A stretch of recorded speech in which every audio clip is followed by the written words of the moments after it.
Welcome to Full Prefrontal, the show that exposes the mysteries of executive functions. This show is a collection of conversations about the role of the prefrontal cortex, which impacts your focus, planning, problem-solving, emotional balance, and independence. These conversations will introduce mental tools that will empower you to shift your mindset for a successful life. And now, here's your host, Sucheta Kamath. All right, welcome back to Full Prefrontal, where we are exposing the mysteries of executive function.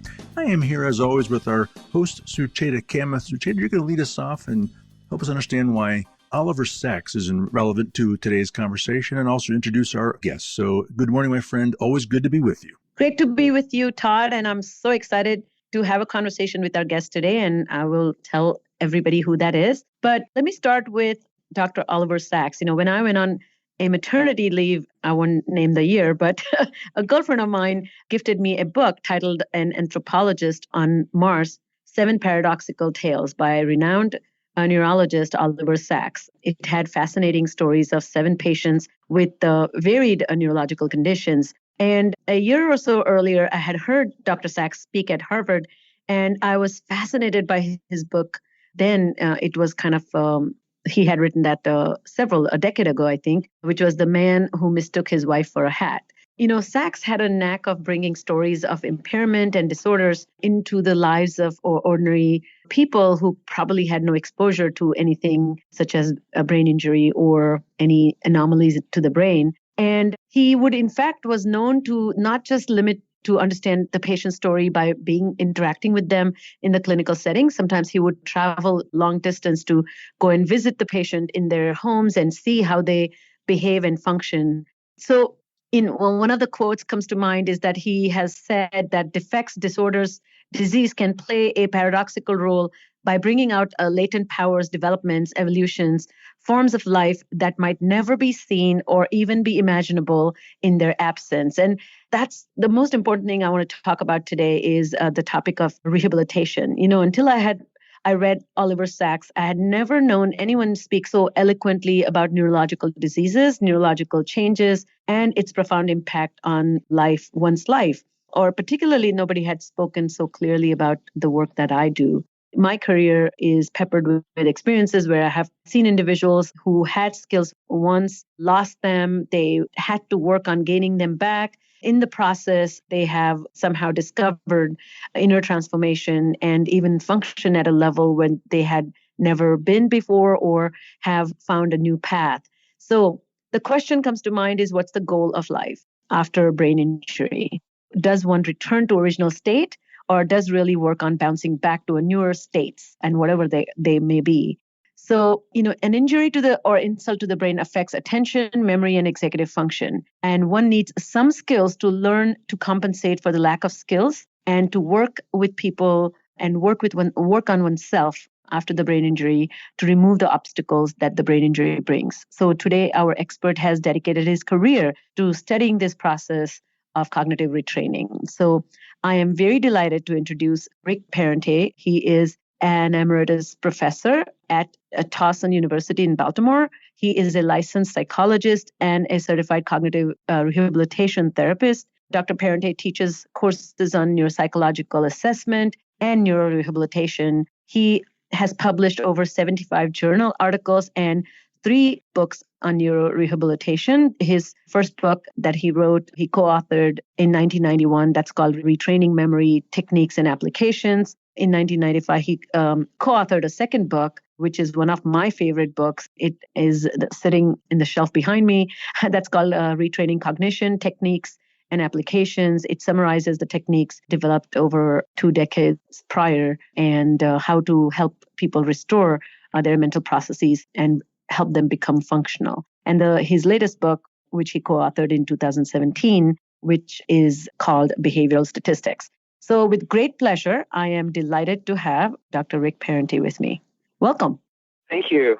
So let me get started with this question. How would you describe your own executive function? And as a psychologist who works on cognitive retraining, have you benefited from your insights into improving skills and managing self? And have you applied them to your own life? Well, I would describe my executive skills as constantly getting better. I say that because I had probably a low start point.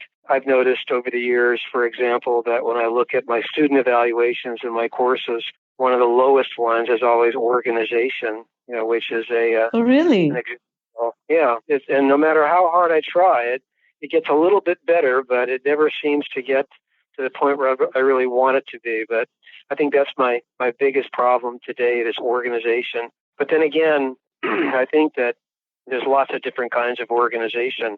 There is the classic definition of a person who is organized has a clean desktop and place for everything and everything in its place. And there's other definitions as well. The one that I subscribe to myself is organization. The measure of organization is how quickly you can find something when you need it. And that applies not only to your desktop, but also how well you can dredge things out of your mind. And I think that's one of the things that people with brain injuries lose noticeably, and virtually every one of them loses it, and it's the ability to organize and the ability to retrieve information from memory rapidly or as rapidly as they used to. I think I found ways around that, and one of the ways around it, I think, is creating systems. And that came from working with people with brain injuries. And by systems, I mean, for example, something as simple as putting everything that you commonly need every day in a bowl next to the front door so you know where it is. And the system of doing that makes sure that you don't lose things. You can find them when you need them. Also, systems for explaining things to people when you talk to them. We have a mnemonic. One of the mnemonics that we've used is called the BOMS mnemonic, which is explain or say what you want to say right up front, and then omit the details, and then mention it again at the end so that you end up talking about the information at the beginning and also at the end of the conversation to capitalize on what the cognitive psychologists call primacy and recency. So there's different ways of improving organization, certainly. And I think I've learned most of those from simply trying them out on people that I've worked with and seeing which ones worked and which ones didn't. Well, thank you for sharing your own personal journey. And, I think one most fascinating executive function that you have and probably you're extremely skilled at is your insight and your self-awareness. And particularly somebody who's highly published and has co-authored so many books, you wouldn't do that because that inherently requires organization too. So it's such a message of hope that you don't need to have excellent skills because that's a myth anyway. So that brings me to this first question regarding the actual work that you do, which is, are all injuries to the brain made equal? For example, is concussion and mild traumatic brain injury and traumatic brain injury, do they fall in the same category? Even though I kind of know the answer, but I would love for you to kind of explain this a little bit. And what are the most common problems encountered after brain injury? The answer to the first question is no, they're not the same at all. I worked at what used to be the Maryland Rehabilitation Center for many, many years. I still do work there, actually. And we dealt with any number of different injuries. Typically, the ones you see most commonly are automobile accidents. And there's also motorcycle accidents. There's gunshot wounds. There's assaults and beatings. There's drug overdoses. I think the only consistency that you see pretty much across all of those injuries is poor memory. I always tell people that memory is the first to go and probably the last thing to come back. But depending upon the nature of the injury, then different techniques for improving memory are going to be warranted. For example, I deal to some extent with dementia patients, and one of the things I learned years ago from a speech and language therapist whose practice was devoted to dealing with Alzheimer's patients in Florida, told me about what are called personal fact repetition tapes, where she would simply get the client and their family to provide 100 facts about the person's life, like what was their name, where did they live, what high school did they go to, what was their first job, things like that. And she would make a tape. This was back in the days when tapes were used. I realize that they're not popular nowadays. But she would make a tape of the 100 facts, and she would have the person listen to them every day. And then whenever she saw them, she would have the facts listed 1 through 100. And she would simply go through and say, what is your name? Where do you live? What high school did you go to? What's your wife's name, etc.? And she would check them off, and they would listen to them, the facts again and again and again until they could finally recall all 100 facts without any errors. Then she'd get another 100 facts. And the reason she did that was because with that population, Alzheimer's patients, a lot of the problems they have are simply result from the fact that they're embarrassed because they can't remember things that anyone should be able to remember, like their name, for example, or where they live. I've used that technique again and again and again with Alzheimer's patients, and it works really quite well. With other people, with other injuries, you have very different techniques. If I'm dealing with a college student, for example, who's going to go back to school or make an attempt to go back to school again, then what I'll do is I'll try to teach them mnemonics so that they can memorize the information in their textbooks and have an easy way of recalling it and retrieving it. But generally what happens with people with respect to any type of memory disorder is that they don't lose access to the information. What they lose is the ability to recall the cue that is necessary to retrieve it. And the focus of the therapy resides with teaching the people to formulate reliable and effective cues. It's very similar to what everybody experiences these days when they put a file on their computer. The file is there, and assuming you can get at it, you can retrieve the information. It will come right back to you on the screen. But you're not going to be able to retrieve it unless you have the file name. And what people lose generally in their mind is not the information itself, but actually the retrieval cue or the file name, and teaching them to focus on generating those and keeping those available, even if it amounts to writing them down, is really probably one of the most effective techniques for improving their memory. Now, you asked about more than just memory, though. You asked about executive skills and I think other things and as attention, well. too. Well, attention is as you might guess, a very complex process. We talk about attention and concentration, and we hear those words thrown around quite a lot, but we don't find a lot of people who can distinguish them that easily.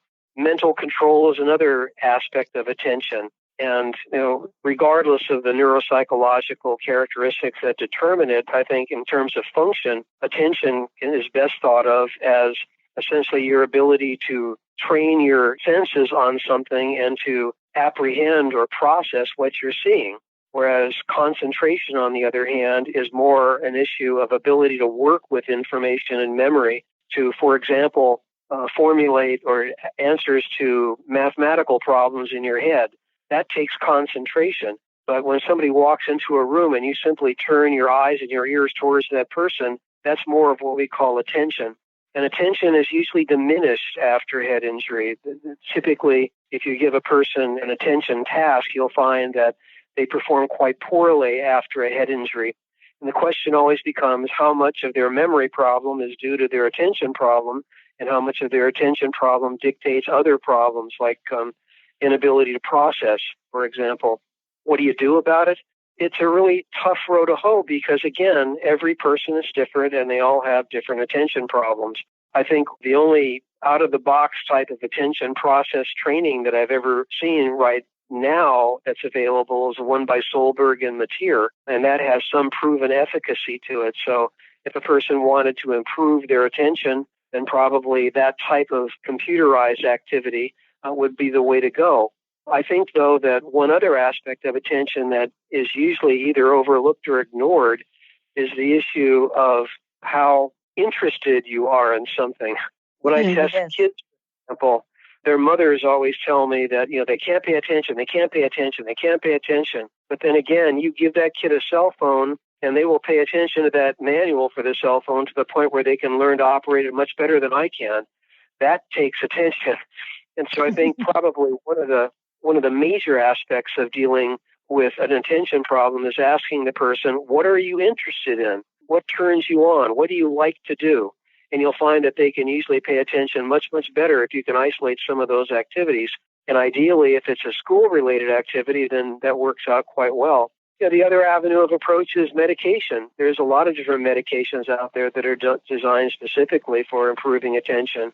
Sometimes all it takes is a medication like Relearn or Relearn or Adderall or Focalin or Concerta or something like that to make a big difference in the person's attention span. And if the stimulant ones, like the ones I just mentioned, don't work very well, then probably some of the non-stimulant ones, like Intuitive or Stratera, will do the job. So I think whenever I'm working with someone with attention problems, my first approach is to say, first of all, what are you interested in? And secondly, have you tried any medication for this? And if they haven't tried any medication for it, and if they are not, they don't tell me anything that they're particularly interested in, then we go to some other activity. What are some of those other activities? Yeah, go ahead.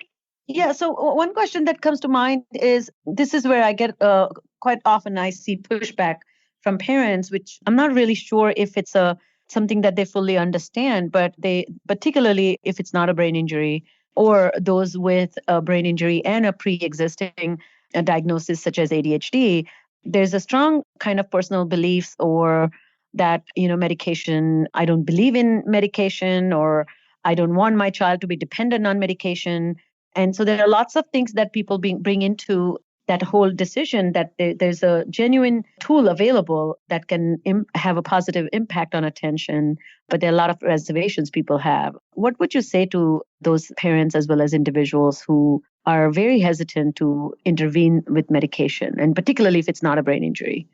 Well, I think the parents are afraid that their children are going to get hooked on it somehow. But what I tell them is that with medication, the advantage of a medication trial is that you know relatively immediately whether or not it's going to work. Medications for attention deficit have a paradoxical effect. For most people, stimulant medications make you hyper. All right. For a person with an attention deficit, it calms you down. I face the same thing with my granddaughter. Her mother and father did not want her to try any medication. So I said, okay, fine. So I went out and I got her a cup of coffee. And I said, drink this. And she drank it down. A world of difference in her within 15 minutes. Calm. Oh, wow. So, that's a stimulant medication effect. And, the parents, if they're concerned about that, then they should go meet with their physician and say, can we have a trial with this? They can sit there in the doctor's office if they want, because it's not going to take that long to know whether or not it works. But there will be such a dramatic difference in the person if it does work that it's going to be hard for them to continue making that argument. Got it. So now let's talk a little bit about what is cognitive rehabilitation. The thing that you mentioned before, what about the person taking medication? They don't want their kids to get to start using medication as a crutch or anything like that. Well, I tell those parents that they better not have their kids wear their glasses either, because they don't want them to become a crutch. Or they better stop using that microwave, or they better stop driving that car, using that washing machine. They're all crutches in that sense. Yeah, I'm glad that it's coming from you in addition to me coming from me. I think I often find it fascinating that I think, in fact, I just received an email from a colleague of mine who herself is a speech and language pathologist. And she wrote to me that I felt so guilty by using medication, and I felt that I was receiving unfair advantage over my peers. And so I have stopped taking it, but my life has fallen into a disarray. And I just assured her that please, it's like punishing yourself, as you mentioned, for using a dishwasher. So I've decided to now wash all my clothes by hand. There's no need to do that. So sure. Yeah, I think there's certainly some cultural barriers there. Sure. So let's talk about cognitive rehabilitation or cognitive retraining. How would you define that? And how does that play a role in managing or treating people with brain injury? Well, there's a lot of different definitions of those terms. Rehabilitation versus retraining is a subtle distinction. Rehabilitation usually involves the use of stimulation-type exercises to improve the functioning of the overall cognitive system. Now, there's a lot of contention there concerning whether or not these things actually work. And I am personally of the notion that those particular types of stimulation therapy exercises really do not have much of a beneficial effect. With retraining, on the other hand, the idea there is that you're teaching a person different ways of doing what they used to do before.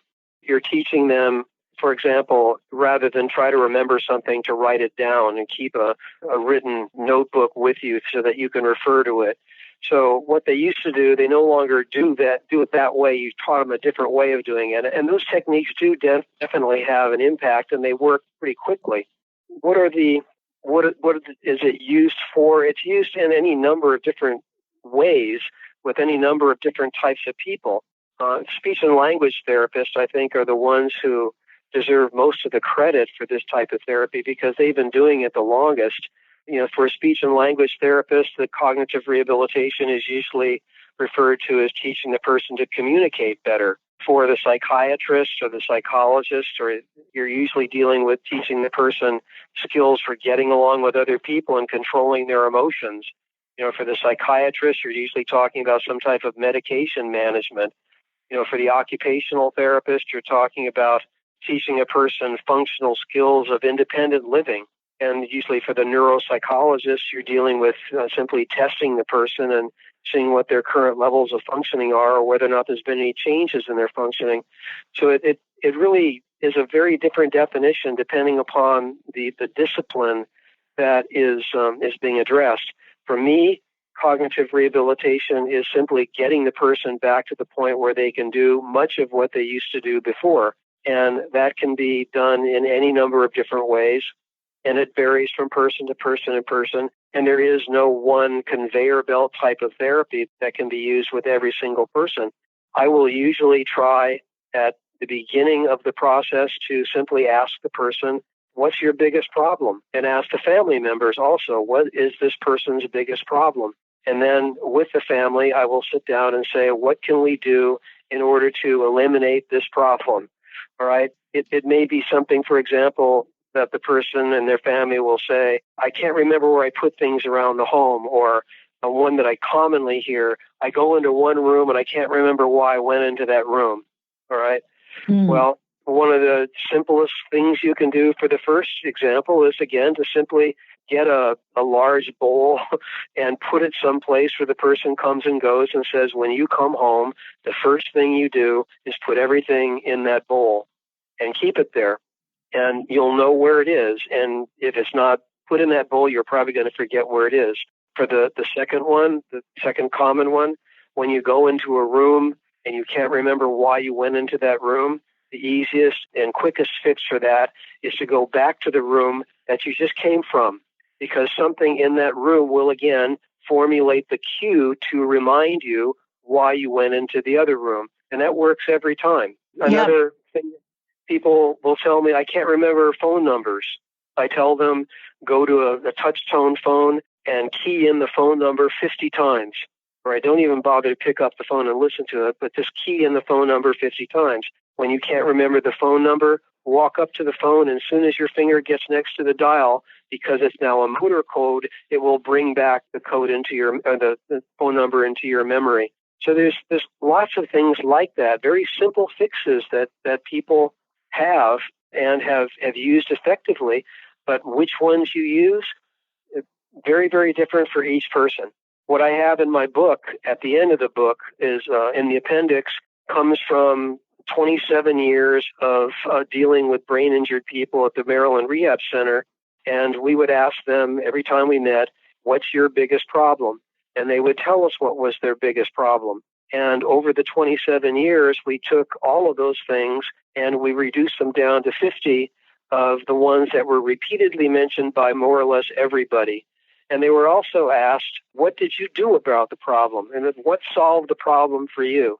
And so we took all those suggestions for each of those 50 problems, and we came up with one page that listed all the different things that the clients, not us, but the clients said worked for them. And then we formulated them into a little booklet of 50 therapeutic exercises, and the 50 questions we made into the form of a questionnaire that we give to the family members and to the client. And when we look at which of those items both the family member and the client endorse as being problematic, then we go to those pages, and that's where we begin. We find those exercises that are key to those items. We say, these are the things we're going to try first. We come up with literally a little book that's unique to them, and all of those things in that little book are things that are uniquely suited to their individual problems. I think that's brilliant. I think that's why I found your book so valuable, because it's not only provides for a clinician like me, provides a framework, but also, as you mentioned, this point of intersection. Where do you begin? That's always, I'll quickly tell you a story of a client of mine many, many years ago. This was in 1994, I think. And so he, the first session he came and he brought all his phone bills and he says, my phone is about to be cut off. I desperately need you to help me pay the bills. And I just don't know how to organize. I don't know I don't know what I owe them. And this is, of course, people may not have the imagination to know what it feels like to not be able to, look things up on the internet.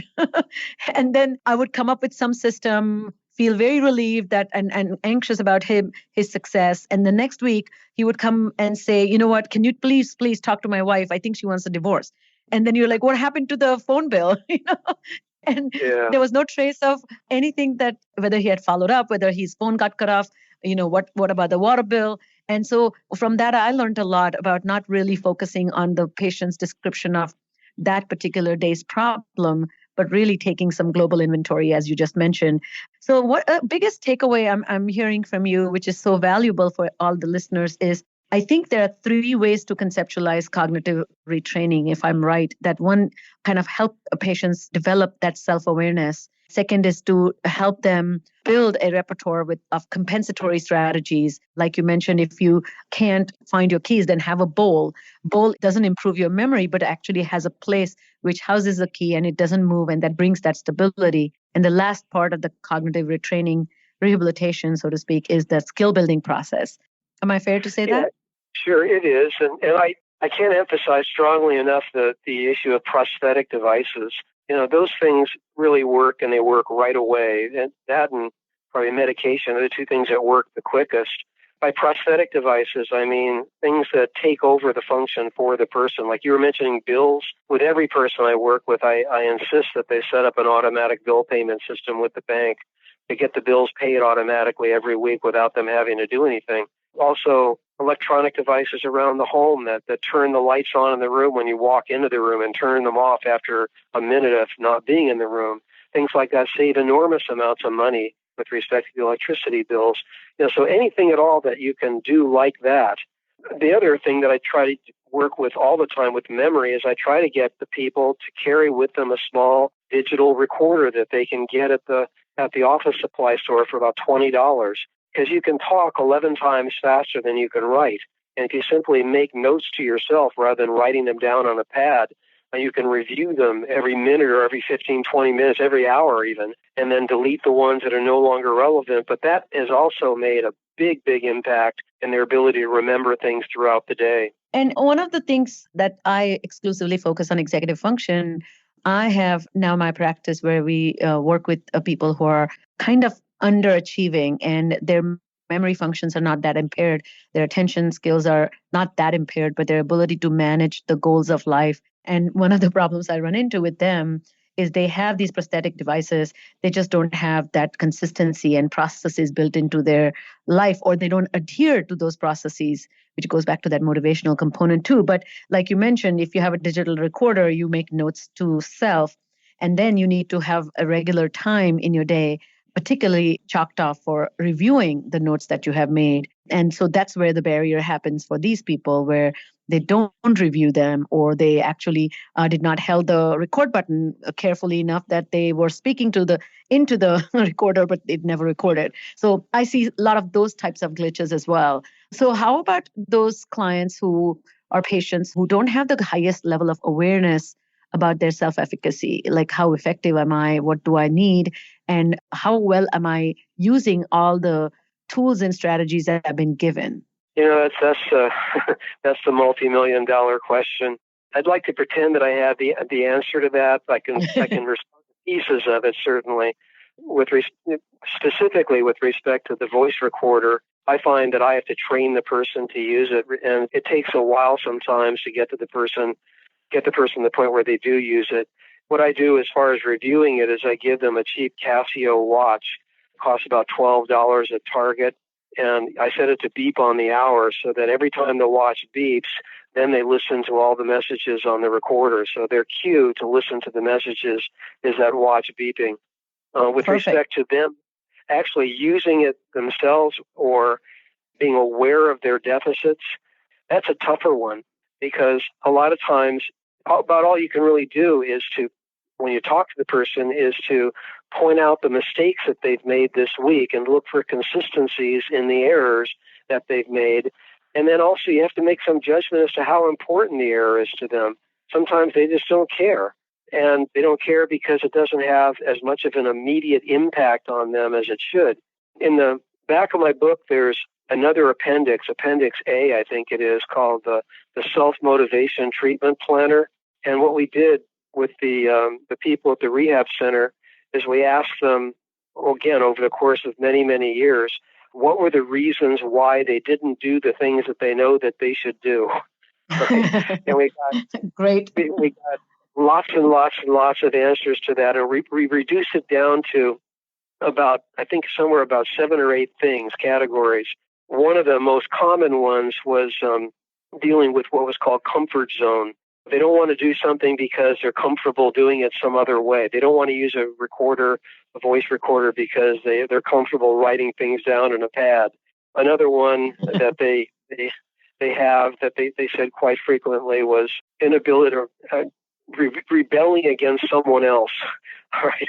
Sometimes they are actually rebelling against a family member, or they're rebelling against someone in their family because they feel somehow that that's the only way to make their point that they're an independent person and no one respects them anymore. But we give them the questionnaire. There's about 20 questions on the questionnaire. And we begin by trying to figure out what it is that's making them not do the things that they should be doing, and then try to plan the strategy from there. But, above and beyond that treatment planner, I don't know that there's a lot more specifics I can actually say, because if I had the answer to that question, like I say, it would really be in high demand. Well, I'll share with you some of the things I have done in the last 10, 12 years with metacognition. I do a lot of video recording. And in my practice, one of the ways, at the end of I do something called error glitch analysis. So they are required I have a specialized planner that I have developed. And in the planner, there's a section where they write down 3 glitches that have happened that day. And then what we do is at the end of the week, I collect all the glitches and then I categorize them into 5 categories. And then predominantly wherever the glitches tend to be, then we take that category and then kind of doing that meta analysis of what is the mistake? Why does this mistake happen? Why does this mistake matter? What are the consequences, and what are the unseen consequences? And so the unseen consequences are mostly how did it impact a relationship that you have, and how did it impact your future goals? And so once we have this kind of thing, then they read this summary and I video record them. And then this video recording, they see the next time. Yeah, sorry, you were saying something? That's brilliant. It kind of reminds me a lot of what Prigatano did, because Prigatano believes in the notion of lack of awareness as the underlying cause of executive dysfunction. And a lot of times you can make something perfectly obvious to a brain injury survivor, but they're not going to see it. They're not going to be aware of it. And what your technique is doing actually is literally creating awareness. Yeah, and I'm so excited to share with you and everybody else that I'm about to launch a software which is called EXQ.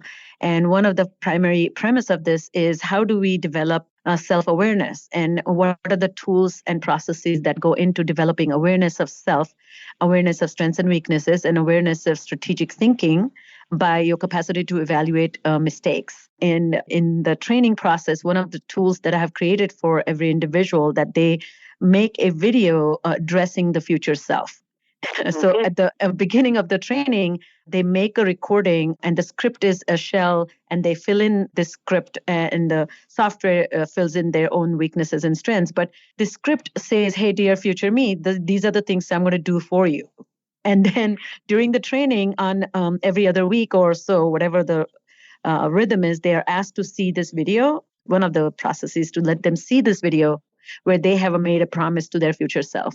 And then the third part about that self-awareness is they are categorically exposed to some game-based training, but then they have something called error analysis that they review with a coach, a virtual coach. And in that, the coach is showing the user or the client a mistake made by somebody else. So the game that they played, based on their performance, they are shown their 12 types of mistakes and all that stuff. But the idea there, what I was thinking about is how can I develop understanding of a performance evaluation, but how can I take the emotions out of it? So instead of me critiquing me, which is very difficult for a lot of our patients, as you know, I'm very willing and eager to critique somebody else. So they're shown the mistakes of others, and those strategies then are brought into their conscious awareness that these are the strategies you recommended.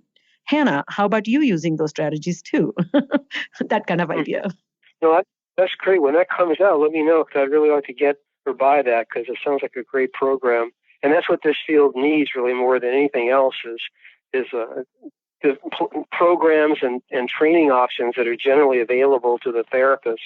Yeah, and I think your book was so transformational for me. And I think you are probably one of the very few psychologists, and that too, again, your work, that I came across 20 years ago. So imagine your work that in your book captured work that you had done prior to that.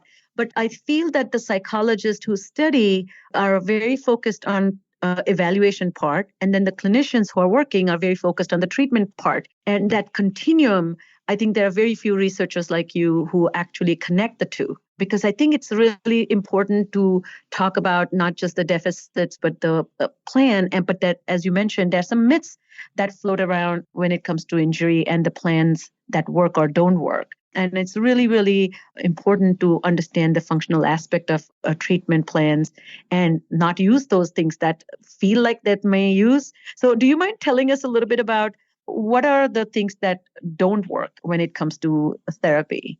Well, one of the things that I think doesn't work is perhaps the most commonly used therapeutic treatment, which is stimulation therapy, where people sit in front of a computer and they try to remember lists of words or number strings or try to match things on the screen. And that's, I guess there's some value to it, but there's really no evidence whatsoever that it actually has any carryover to the real world. You can talk about carryover globally, but there's actually a dichotomy of carryover, one of which is generalization, meaning that what you're learning is actually, you're able to apply it in any number of different novel situations. And the other one is transfer, meaning that what you're learning carries over to the real world in exactly the same way that you learned it when you were training. There's lots of evidence for transfer, even with brain injured people. There's no shortage of that. But there's very little evidence of generalization. And that's not just with people with brain injuries, that's with people in general. There's a book by Singley and Anderson called The Transfer of Cognitive Skill that was devoted to that entire issue of, if you look at different ways of measuring transfer and generalization in real-world context, you'll be hard-pressed to find people who can generalize quite well, but you'll have no difficulty finding people who can transfer. So if the goal is to teach generalization, you're probably wasting your time. If the goal is to teach transfer, you're probably doing something right. Those techniques, like things like Lumosity, for example, or the computerized software that you buy that gives you stimulation drill and practice exercises, there's very little evidence that they carry over into any aspect of the person's everyday life. What happens is that the person gets better on the exercises, but they don't get better in real life.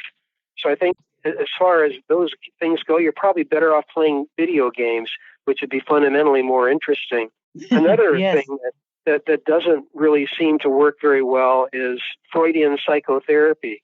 Teaching or trying to get the person to understand their relationship with their mother when they were 3 years old probably is not going to have much of an effect on their life right now, because they don't have the executive functioning, the metacognitive skills to see how those things relate at all. Exactly.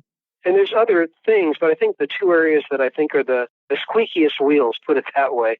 What does work? Well, one thing I found myself is that with the mildly brain injured people, if they simply go back to a community college and take a non-credit course, where they don't have to take tests or get grades, I see much more improvement in them in one semester than I see in comparable people going through all these very expensive therapies. There's just something about being in that environment where you have to interact with other people. You have to sit and listen. You have to take notes. You have to talk every now and then that seems to make a very rapid improvement in their overall cognitive status. And if you take away the evaluation component of it, they're usually not so wary about doing it. And also, work is a good therapeutic modality. If the person can go back to some aspect of their job that may not be what they did before, maybe some lesser version of what they did before, there's, again, something about being in that social environment, something about being in that context where they have to think all the time and make decisions that makes a big improvement in their cognition in a very short period of time. It has direct carryover and transfer to the real world. There's also, I think, the whole idea of socialization training, teaching a person how to behave in certain situations, what to say, what not to say. At the rehab center, when we did a 5-year follow-up of which people got jobs and which people stayed employed the longest, the single best predictor of those two variables was whether or not they had psychosocial group training. So we emphasize that quite a lot. How do you make friends and influence people, so to speak? I give them all a Dale Carnegie book or something like that. No, I wouldn't do that, but I would certainly give them that type of training, because that socialization is terribly important in their ability to get along with other people and to reintegrate themselves into a social environment and not end up in their home watching cartoons and afraid to go out into the real world. Well, I think you nailed it, that, that socializing is literally having to adapt and adjust to the presentations of others, as well as having to pay attention to the nonverbal as well as verbal content, having to read minds of others, having to kind of consider context and recognize a social, relevance of information. So many components go into that socializing. In my practice, for those clients who don't have the skills ready, I worked, for example, with a gentleman who worked at CNN in a very high position, and then he was in a motorbike accident, and he was not able to go back. There were 12 people who reported to him, and he produced the actual live show. He was one of the important key persons. So we just did some mock, we created mock situations where he would have that opportunity through volunteer work. And we had, created some artificial group settings where he would be taking decisions at the rapid fire, settings where we would hold like fake meetings, so to speak, So we did a lot of simulation. So yeah, you're right. I think all the points that you have talked are so meaningful and tremendously valuable. And as I mentioned, you are probably the first person on this show who has actually outlined the treatment process. So as we close our discussion, are there any thoughts that you have regarding this concept that I think I read about many, many years ago called shaken sense of self? A lot of times the barrier is not just cognitive barrier, but it's just also some of the social psychological barrier where the person who's endured the brain injury has a tremendous shock regarding, poor skills. And sometimes those barriers are greater than the actual impairment that comes about because of the cognitive changes. Do you have any thoughts about that? Yeah, it's usually with the higher functioning people, I see that quite a lot. And the thing that I try to impress upon them is that even though they can't do the job they used to do, or they can't do what they used to do, and again, these are the fairly high functioning people who are in good jobs or had families and pretty much a normal life. What they tell me is that they just want to get back to the way they were before. But the problem with that is that how do you know what you were before? Unless you have some type of benchmark there, without identifying the benchmarks, you never know if you're going to get back there.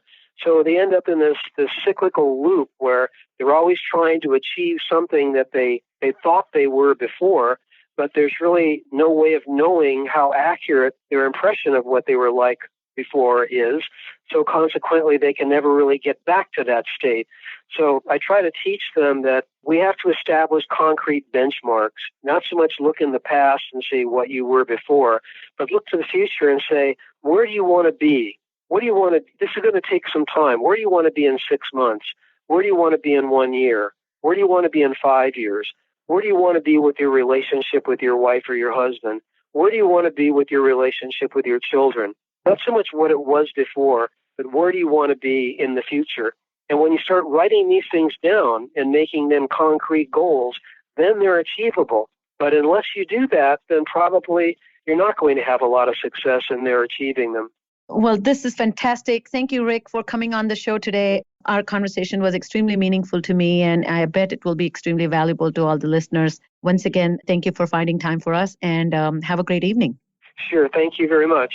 All right, that's all the time we have for today. On behalf of our host, Sucheta Kamath, today's guest, Dr. Rick Parente, and all of us at Cerebral Matters, thanks for listening today. We look forward to seeing you again right here next week on Full Prefrontal.